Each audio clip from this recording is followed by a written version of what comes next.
I believe Tom Bombadil is one of the most misunderstood characters in all of Tolkien's legendarium. For years, fans have called him the most powerful being in Middle-earth, the one who could have ended the War of the Ring in a single afternoon, someone who's immune to the One Ring, older than the trees, stronger than Sauron, a mystery wrapped in power. But I don't buy it. Not because Bombadil isn't unique, because he is, but because the word power doesn't mean what people think it does. And the truth is, if we take a closer look, Tom Bombadil isn't the unstoppable force the fandom has made him out to be. In fact, Tolkien told us that himself. We just stopped listening. Let's talk about the One Ring. Everyone points to the moment Frodo hands it to Bombadil in the Fellowship of the Ring. Tom takes it, flips it in the air, laughs, and slides it on his finger. He doesn't vanish. It has no effect. No seduction, no corruption, nothing. Understandably, people think that means he's more powerful than Sauron, right? Well, slow down. That's not how the ring works, is it? The ring doesn't overpower people randomly. It tempts those who desire control. That's why it couldn't twist Bombadil. Not because he was stronger, but because he wasn't interested. Tom has no ambition, no fear of death, no desire to dominate others. So the ring had nothing to work with. Its power is psychological, subtle, and Tom lives outside those rules. He exists in his own world, with his own priorities. The ring didn't reject him, it just ignored him. That's not power, it's disconnection. If Bombadil was so powerful, why didn't they give him the ring? Why not let him keep it in the old forest and be done with it? That question actually gets asked in the Council of Elrond, and Gandalf answers it directly. He is his own master, Gandalf says, but he cannot alter the world. And if Sauron rules, the land will be filled with evil, and he will be last as he was first. But he will not last. Let those words sink in. He will not last? Even Gandalf, who respected Bombadil's unique nature, admits he's not a fighter. He has no army. He does not command the elements. And in the face of a world consumed by evil, he would be powerless to stop it. The ring isn't safe with Bombadil, not because he would fall, but because he would forget. He'd lose it. He wouldn't care. There's this idea that Tom Bombadil is everywhere, that he could walk into Mordor and hum a song while melting Barad-dûr. But he doesn't. He never leaves the old forest. He never even tries. His power, whatever it is, has boundaries. When the hobbits enter his domain, he controls the trees, the weather, even Old Man Willow. He commands the Barrow-wights. He sings the darkness away, but once they leave his forest, he fades from the story entirely. And Tolkien didn't just forget him. He left him there on purpose. Because Bombadil's power is rooted. It's local. He's like a guardian spirit of one specific region, a leftover from an older time, powerful in his own space, but irrelevant in the greater war that rages beyond his borders. He didn't fight in the First Age. He didn't stand with elves or men. He didn't even show up for the final battle. That's not the behavior of a god-tier being. That's someone who made a choice to stay out of the story.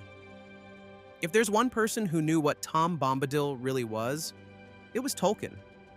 And in a letter written to Naomi Mitchison in 1954, Tolkien made something clear.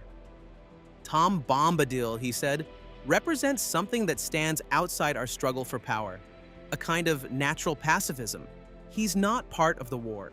He's not even interested in good versus evil. He just is. A living piece of nature. Unchanged, unmoved. Tolkien even admitted that Bombadil is intentionally mysterious and not important to the ring's fate. And that's the point. Tom Bombadil was never meant to be a solution. He's a reminder of what the world was before the war, not someone who can end it. Tolkien gave us an ancient, powerful presence and then told us he wouldn't help. Because in the real world, some things are eternal, but not useful. People think power is about resistance. Bombadil resists the ring, so he must be strong. But resisting isn't enough. True power in Tolkien's world is about sacrifice. It's Aragorn walking into Mordor to distract Sauron. It's Sam carrying Frodo when he can't go on. It's Frodo choosing mercy over vengeance. Tom doesn't do any of that. He's not part of that struggle. He's untouched, but he's also uninvolved. And maybe that's why fans love him. Because he represents something safe, unchanged. A beautiful constant in a world collapsing under darkness, But that doesn't make him the most powerful being in Middle-earth. It makes him something else. And if you want to stay untouched, uninvolved, and weirdly cheerful while the rest of YouTube burns around you, go ahead and like and subscribe. Because unlike Tom Bombadil, you actually have the power to do something useful. One of the most common theories you'll hear is that Tom Bombadil is a Maya, or even one of the Valar. It sounds impressive, but it doesn't hold up.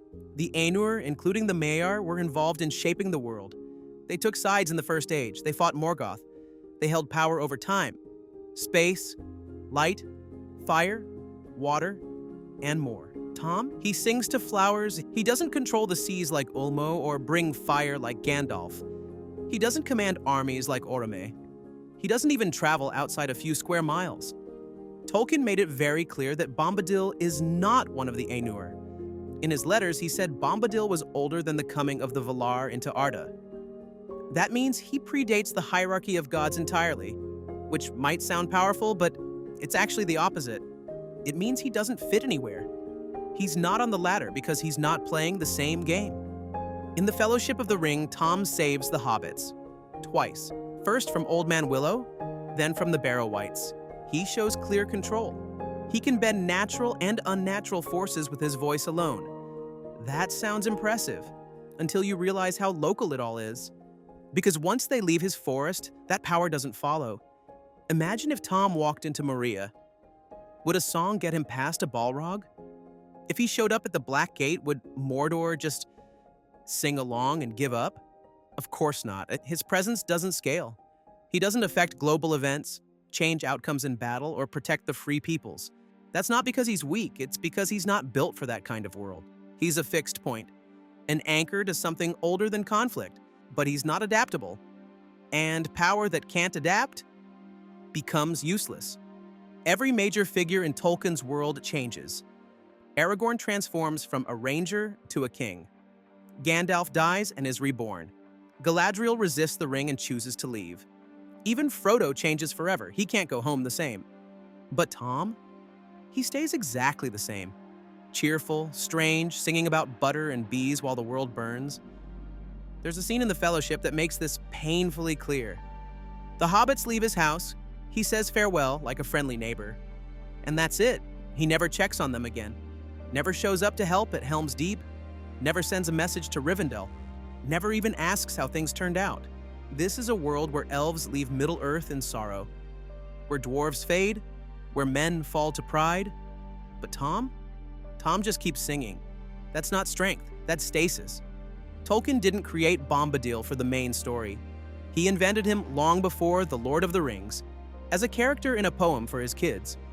Later, when writing The Fellowship, he inserted Bombadil into the story as a kind of narrative puzzle, a break from the rising tension. And in his letters, Tolkien admitted it. Bombadil doesn't fit into the usual logic of the world. That was on purpose.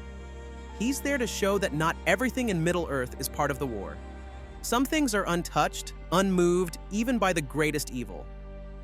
So yes, Tom is unique. But that doesn't make him powerful in the way people think.